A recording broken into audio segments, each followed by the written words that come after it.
नमस्कार मित्रांनो, आजच्या सत्यकथेत आपलं हार्दिक स्वागत आहे. पण सुरुवात करण्याआधी एक छोटी विनंती.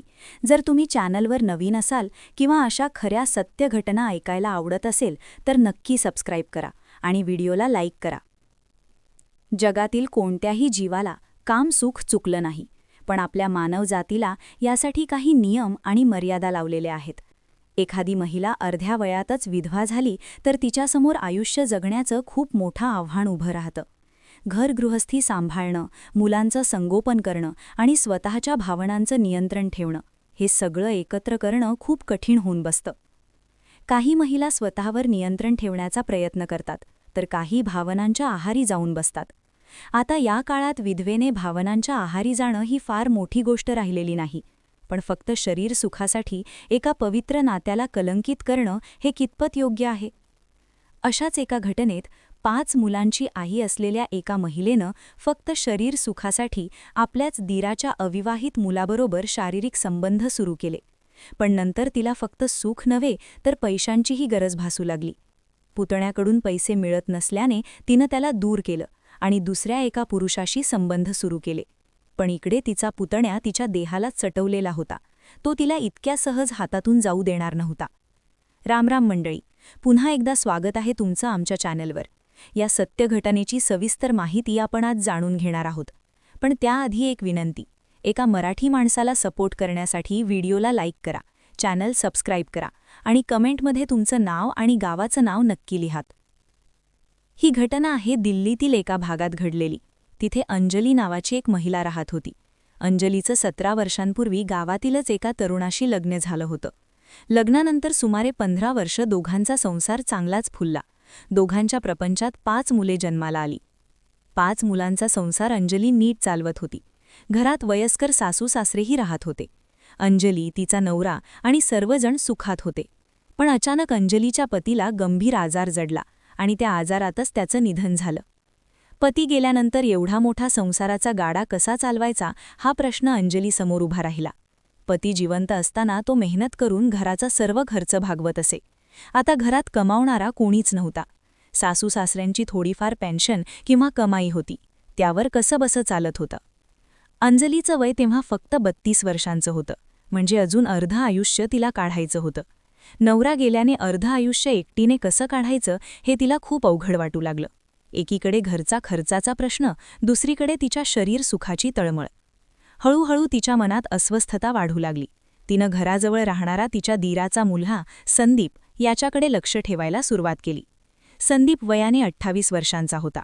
अंजलीच्या खानाखुणा त्याच्या लक्षात आल्या, कारण पतीच्या निधनानंतर संदीप अंजलीच्या घरी या-जा करत असे. दोघांच्या नजरा भेटायला वेळ लागला नाही. अंजली शांत स्वभावाची होती, पण मनात चाललेली घालमेल तिला शांत राहू देत नव्हती. कधी एकदा संदीपबरोबर संबंध प्रस्थापित होतील याचा ती शोध घेत होती. तिच्या इशाऱ्यांवरून संदीपलाही तिची घाई लक्षात आली. त्यानंही तिच्या इशाऱ्याला प्रतिसाद द्यायला सुरुवात केली. एखादी स्त्री पुरुषाकडे वेगळ्या नजरेने पाहत असेल तर बहुतेक पुरुष तिला जवळ करण्याची संधी सोडत नाहीत. संदीपनंही तेच केलं. अंजली स्वतःच त्याच्याकडे येत होती, म्हणून त्यानंही तिला भोगण्याचं ठरवलं. सुरुवातीला दोघे गप्पा मारू लागले. गप्पांमधून अंजली संदीपच्या प्रेमात पडली. संदीप शेजारीच राहत असल्याने भेटण्यासाठी वेगळी जागा शोधण्याची गरज नव्हती. दोघांचं प्रेम वाढलं आणि शारीरिक संबंध सुरू झाले. संदीपच्या घरी कोणी नसताना अंजली तिथे जाऊ लागली.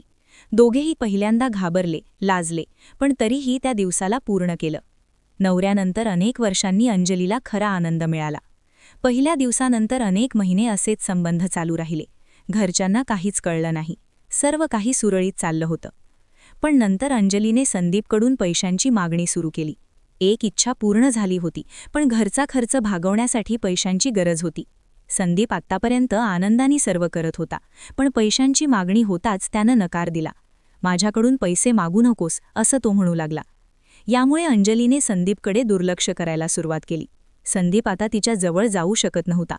काही दिवसांनी अंजलीने गावातीलच दुसऱ्या एका पुरुषाशी संबंध सुरू केले. तो पुरुष तिला पैसे देत होता आणि तिची शारीरिक भूकही भागवत होता.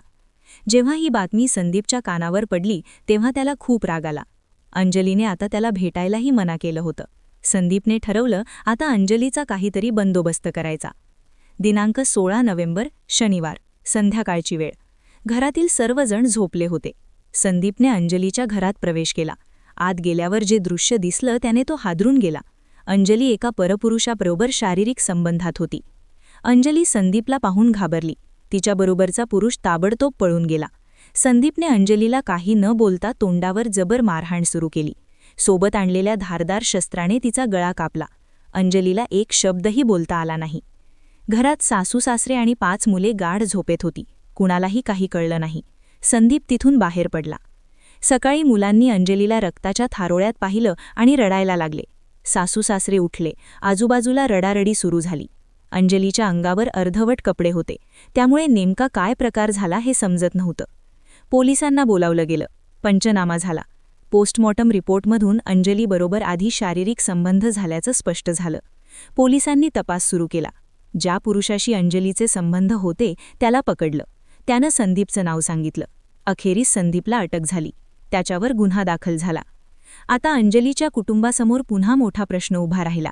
5 मुले आणि वृद्ध सासूसासरे उघड्यावर पडले. मित्रांनो, ही पूर्ण घटना सांगण्यामागे कोणालाही त्रास देणं, भावना दुखावणं किंवा बदनाम करणं हा हेतू नाही.